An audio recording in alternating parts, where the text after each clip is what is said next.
Hey guys, and welcome back to the channel. Today's going to be a little bit of a different type of video. I want to talk to you about the Tesla Model 3 as you're a potential buyer, maybe figuring out if you want to get a Tesla Model 3 or not. So I'm going to talk to you about the reasons why you should, in what scenarios you should get a Tesla Model 3 based on my own experience after about 7,000 plus miles with this car. So we're gonna cruise down through downtown Delray as we do this, so you can have some cool scenery. Usually we see a lot of cool exotics here and at the weekends, but now it's midday, so I doubt we're gonna see anything cool. But I wrote down the most common questions that I got in my DMs here from you guys wanting to learn more about the Tesla Model 3, so I'm gonna go through all of them here. So we have the most common question is about the range. So let's talk about the different versions of the Model 3 that you can get. You can get, of course, the Standard Range Plus,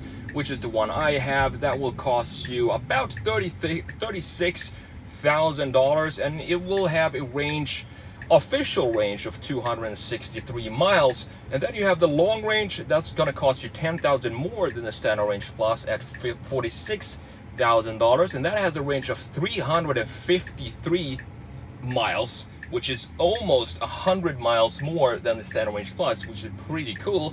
And then you have the performance, of course, with a price of $53,000 and a range of 315 miles. That's a pretty significant drop from the long range when you think about it. You go down from 353 to 315, and you trade range for about 1 second quicker 0 to 60 time. So that's also one thing that I want you to think about when you're considering a Tesla Model 3.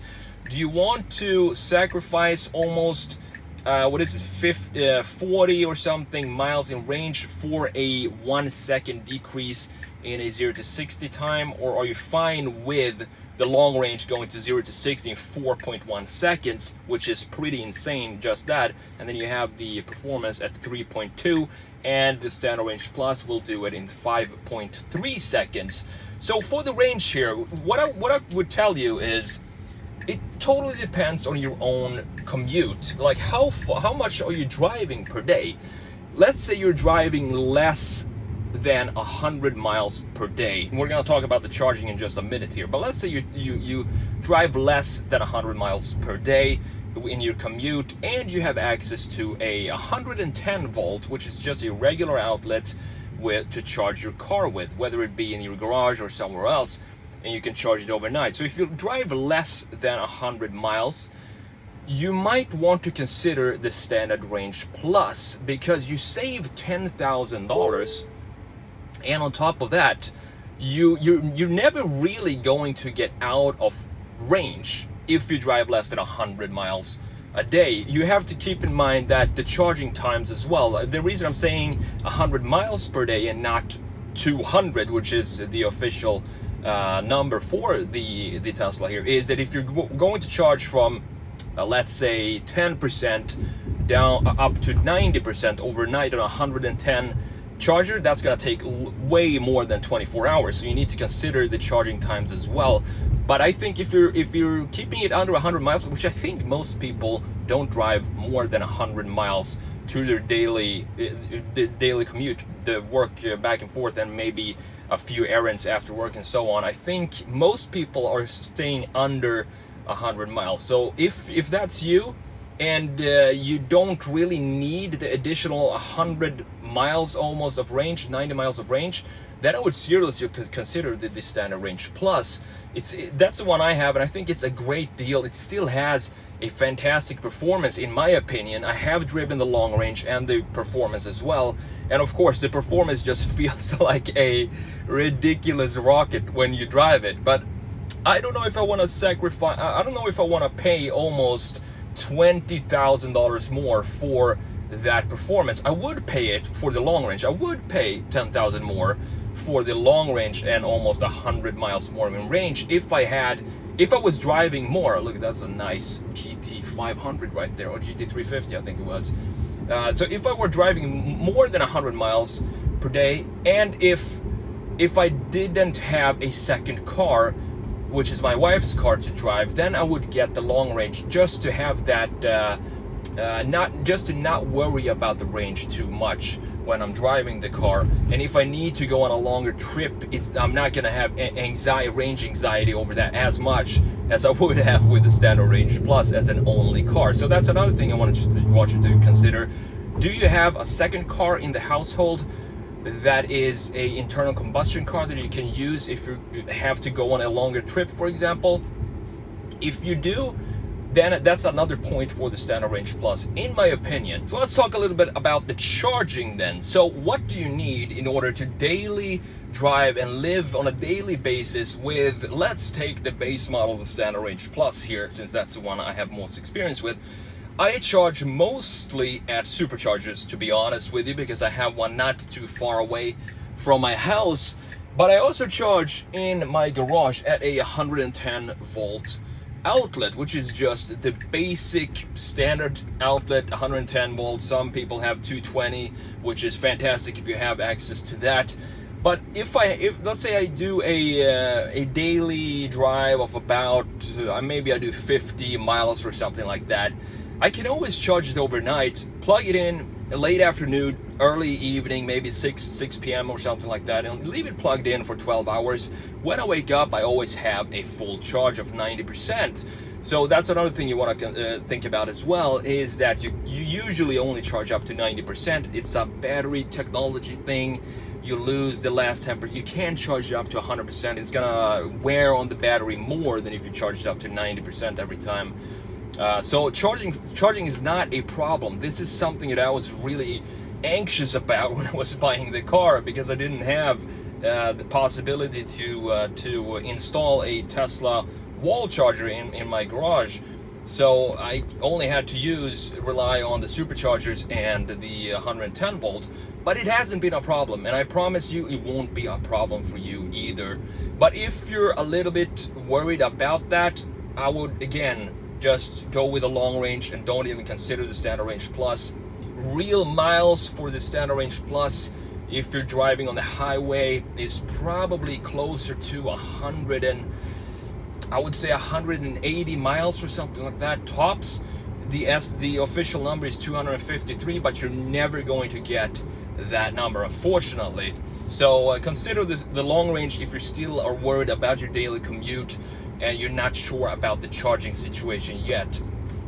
Now, let's see, the charging cost. So this is another question I get a lot. How much does it cost to charge your Tesla? Well, I haven't paid for a supercharger since I got the car, fortunately, and that's thanks to you guys for using my affiliate link. And you don't need to use my affiliate link anymore. I've said it before. I've had more than enough free miles, so you can use somebody else's affiliate link, give them 1,000 free miles, so you get 1,000 free miles as well. So I try to use up the supercharger miles that I have for free, but because why not? But I have charged at home as well, and I have looked at the numbers and how much more it cost me to charge when the car is plugged in for 12 hours, 14 hours, something like that, compared to the days when the car is not plugged in. And the big difference there is it goes up by about double. So usually maybe I pay $253 per day in electricity. When I have the car plugged in, it goes up to about $5 or $5.50, maybe $6 sometimes. I'm not $6 is on the high end. $5.50 is more normal. It depends on how hot it is and how much we're using the AC, of course, as well, and other electric appliances in the house. But usually I would say it goes up to about, you can expect it to go up to $5 or $6 or something like that if you have a normal sized apartment or house, I guess. So not a lot. And if you want to supercharge, the cost for a supercharge from about 50% up to 90% is about $8-9 or something like that. So it's not that bad. And then you have to consider the gas prices right now that are on the rise. We just filled up my wife's car yesterday. We have to pay $60 for, I think, 13 gallons or something like that. Pretty nuts how much they've gone up recently. So that's my charging situation. I think you're not gonna have a problem with this either, because you just have to go to a supercharger if you want to charge up your car relatively quickly. And if you don't have access to that, you have to consider only charging at home, which is going to take you, if you use about 50, 60, 70 miles per day, it's going to take you about 12, 13, 14 hours to get those miles back, but that can be done overnight. But just something to plan for. And same thing here, consider getting the Standard Range Plus or the long range. It all depends on your situation with the daily commute and the daily driving, of course. So guys, last but not least here, let's talk a little bit about the performance of the three. As I said, I've tested all three of them. I've tested the Standard Range Plus, which I own.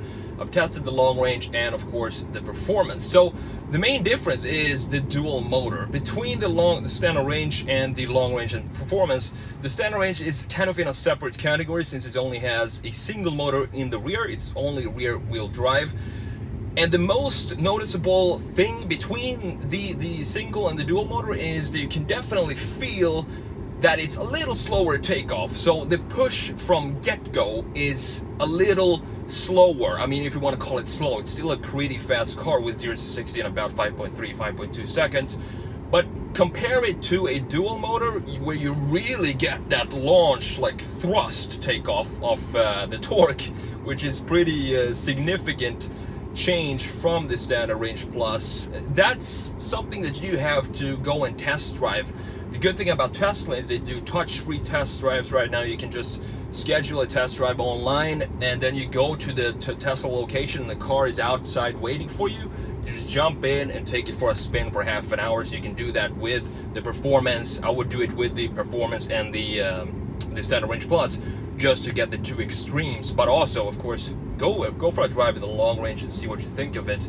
I don't think if I were to buy this car again, the thing that I would consider doing is possibly paying the extra $10,000 for the long range. And the reason for that I wouldn't go with the performance is, first of all, I wanted to make some of the modifications that the performance have. I wanted to kind of do that myself to the car, and when I buy the performance, it already has a lot of those bits added to the design of the car.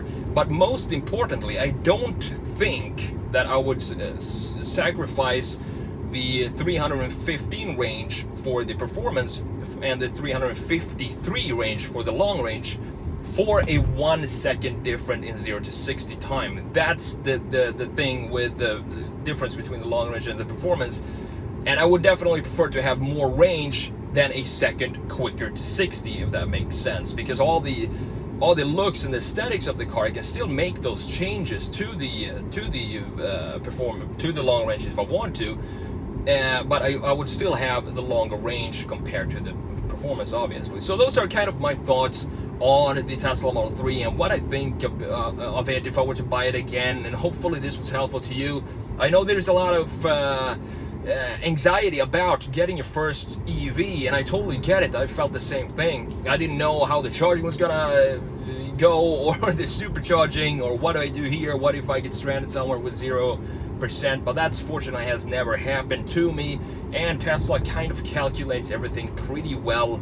If you're punch in your destination, you can see exactly what charge you're going to end up with, and if you have a round trip, if you have enough charge to do a round trip as well, it will calculate that for you and also show you all the supercharges on the map, obviously. So in the next video, I'm gonna take this a step further and show you how you can actually get your Tesla to almost pay for itself with very simple tools and very simple strategies. And I'm going to show you that in the next video. I'm going to show you exactly what my strategy was and how the car has almost paid for itself at this point. So that's pretty much it for this video. I wanted to make this as informative as possible and kind of talk to myself as a potential buyer for the Tesla Model 3. What I would consider today after owning it for this many months and 7,000 miles, and hopefully it was useful to you. Let me know in the comments below if you have any more questions